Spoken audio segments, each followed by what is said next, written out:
sesuatu yang digagali.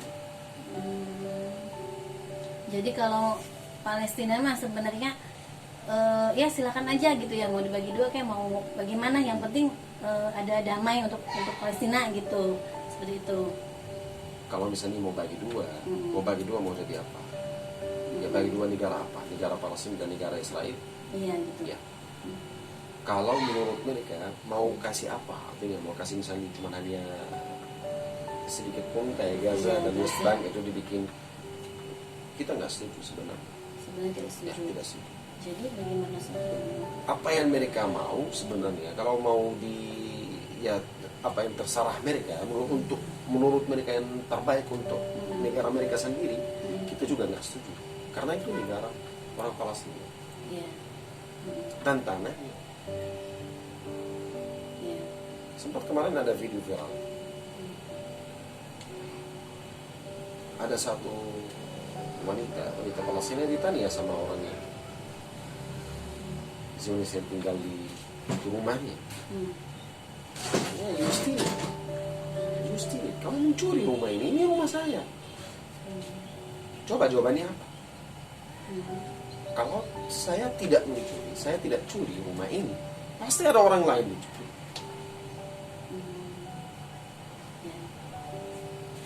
Sampai mana? Lihat sampai mana kezaliman. Kita mau setuju dengan kayak apa?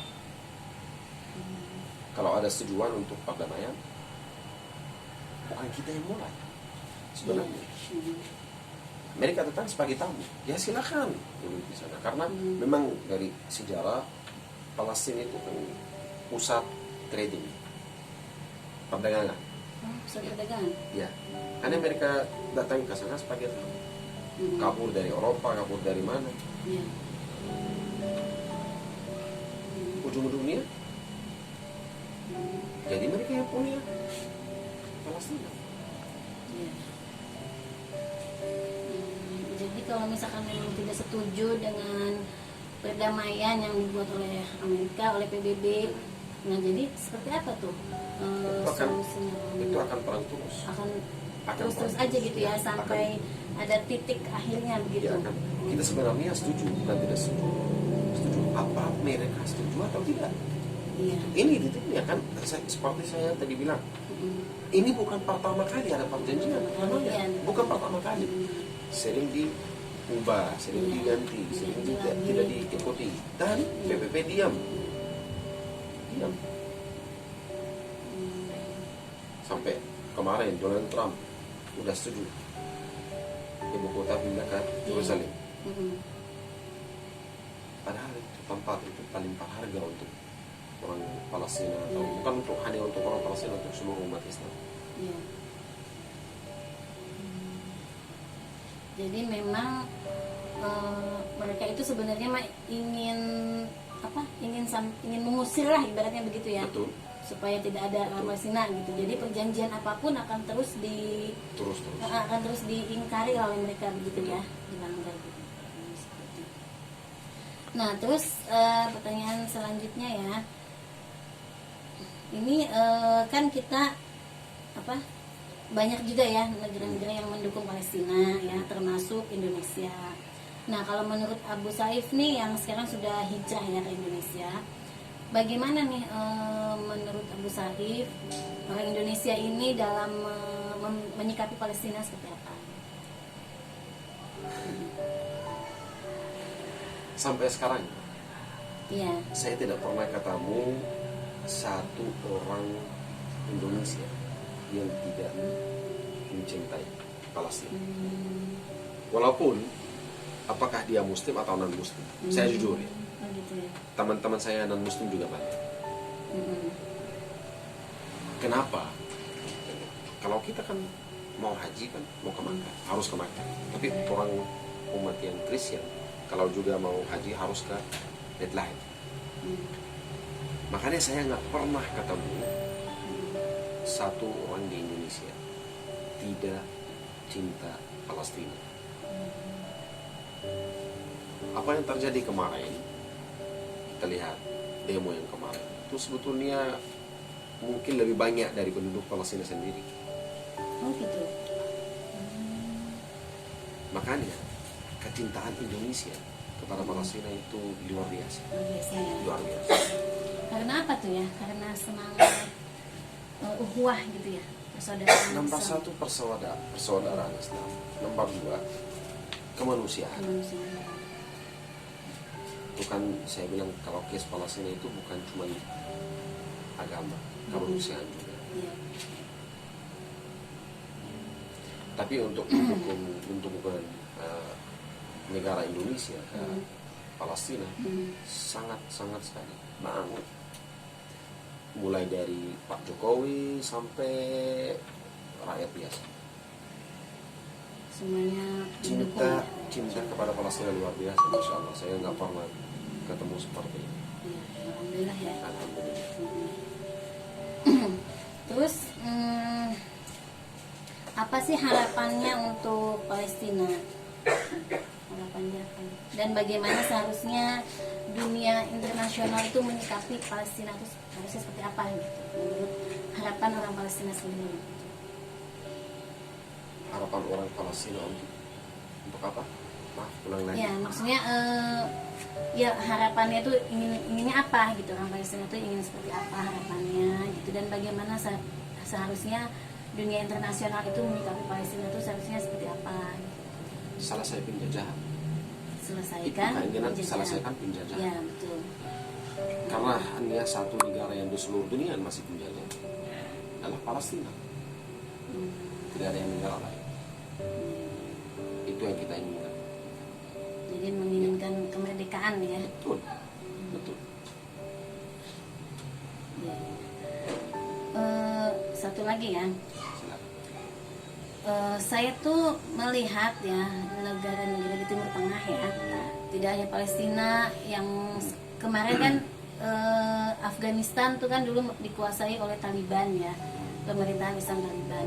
Nah, setelah pemerintahan Islam Taliban kemudian runtuh kan ya, yang sekarang ini kan demokrasi katanya di Taliban. Tapi faktanya gitu, realitanya ketika ada demokratisasi di Taliban, ada modernisasi di Taliban, itu ternyata saya melihat bahwa Afghanistan tuh seperti membangun gedung bioskop gitu kan.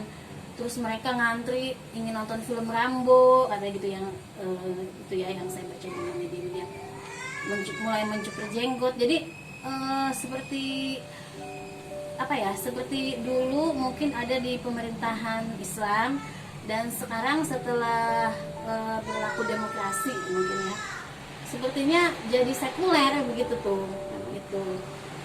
Dan tidak hanya di Afghanistan ya, di negara lain seperti Libya sekarang kan udah kayak apa gitu ya, yang kita lihat katanya sekarang ini katanya lebih, malah kehidupannya lebih susah dari zaman rezim Muammar Gaddafi itu. Terus di mana lagi gitu, di Libya, di Irak ya, setelah Saddam Hussein tidak ada kan, sekarang kan malah mengalami kemunduran katanya gitu, bukan mengalami kemajuan, malah kemunduran gitu. Nah, yang saya khawatirkan gitu ya, apakah kalau misalkan memang Palestina ingin merdeka gitu kan, setelah mendapatkan kemerdekaan gitu, apakah akan maksudnya kemerdekaan seperti apa yang diinginkan rakyat Palestina gitu? Apakah kemerdekaan itu ingin seperti Afghanistan gitu kan, menjadi negara yang sekuler gitu kan, bahkan malah pro Barat gitu kan? Nah, apakah seperti itu gitu nanti kalau misalkan Palestina diberikan kemerdekaan? Paling simpel, Pak. Kenapa kita lihat yang contoh yang buruk? Kenapa kita nggak lihat contoh yang baik? Apakah Indonesia sesudah merdeka sudah mundur ke belakang atau sudah maju? Negara-negara lain sesudah jadi merdeka, apakah mereka sudah maju atau sudah mundur ke belakang? Nah, tapi kita mau balik. Detik yang paling utama untuk kemunduran atau untuk misalnya kebodohan atau kegagalan maju atau apa di Timur Tengah adalah Israel. Adalah sebenarnya Israel. Ya? Ya, betul. Dan rencana ini bukan dari sekarang. Rencana ini dari 1907. dari tahun 1907. Udah ada rencana bagaimana umat Islam harus jadi bodoh, tidak ada kemajuan, supaya kita bisa maju sendiri, ambil harta-harta mereka, bikin mereka berantem sendiri. Ini kalau kita mau lihat apa yang terjadi di Irak, di Syria, misalnya di Lebanon, di Libya, di mana-mana di negara Arab atau di Timur Tengah, itu titik pertama atau poin pertama, belakangnya Israel. Israel tidak ada, semuanya aman. Kenapa? Karena satu bahasa dan satu agama. Satu agama. Zaman dulu orang naik onta, mutar kemana-mana di negara-negara Arab, tidak perlu translator, dan dia bisa sholat di mana-mana, bisa makan apapun, adat sama, bahasanya sama, bangsanya juga sama. Apa yang terjadi? Datang Israel, udah hancur semua. Dan bukan hanya Israel saja, bukan hanya Israel saja. Di mana ada negara Islam, rencana mereka harus dihancur supaya tidak ada kemajuan. Contoh, kalau kita di Indonesia, kamu pikir orang Indonesia tidak pintar? Orang Indonesia pintar, tapi dibodohi. Percaya nggak? Habibie, almarhum Habibie, itu lebih pintar daripada Einstein. Oh gitu. Lebih pintar daripada Einstein. Tapi kenapa sekarang mau jadi kayak perang bersaudara? Itu memang rencana Amerika untuk kayak gitu. Timor Leste, belakangnya siapa? Singapura, belakangnya siapa? Makanya mereka berani. Sekarang yang mau jadi Papua, sebentar nanti Papua jadi. Makanya saya ingin di negara kita ini jangan terjadi apa yang terjadi di Timur Tengah. Jangan ikut fitnah, jangan ikut dengar dari sosmed atau apa. Memang mereka punya betul-betul rencana besar untuk hancur negara-negara Islam. Kamu bisa bayangin aja, 300 juta komputer siap untuk mensebarkan fitnah di negara-negara. 300 juta? Ya, 300 juta komputer, 350.000 channel di seluruh dunia untuk mensebarkan fitnah di